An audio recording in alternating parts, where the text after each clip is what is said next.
Welcome to the Forge Tutorials Maya Masterclass. In today's video, we're going to take a look at how to use the Extrude command inside Maya with curves. Now, in order to use the Extrude command, first we need to create a profile. So in order to create a profile, I'm going to go into our side view. You don't need to, but I'm going to use our default circle for our profile. And I'm going to snap it to our grid center by holding down the X key. And I'm going to go into our top view and create a path that I want this circle to follow. And again, I'm going to hold down the X key to snap it to the center of the grid. And again, you can use this tool to create a bunch of different things like ropes and railings. In order for the extrude tool to work, we need to first select our profile, then select our path. Now this selection hierarchy is really important. You first need to select your profile and then select the path, and then you need to go to your surface menu and select the extrude command from here. Now before we do that, let's go to the options of our extrude command.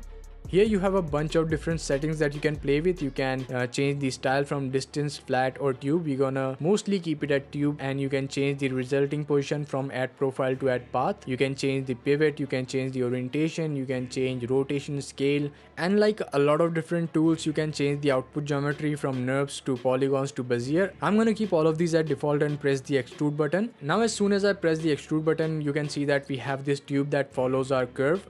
It doesn't exactly follow our curve, and in order to fix that, you can select your tube, go to your attribute editor and select your extrude node, and you can check on this fixed path button, and as soon as you do that, your extrude will follow your path perfectly. You can also change your extrude type from tube to distance, or you can turn it to flat. If you turn it to flat, you can see the result, it will not rotate your profile. So we're gonna mostly keep it at tube, and you can play with a lot of other options as well. You can change the rotation, you can play with the scale, and like a lot of the other Nurb commands, you can change your mesh by changing your curve.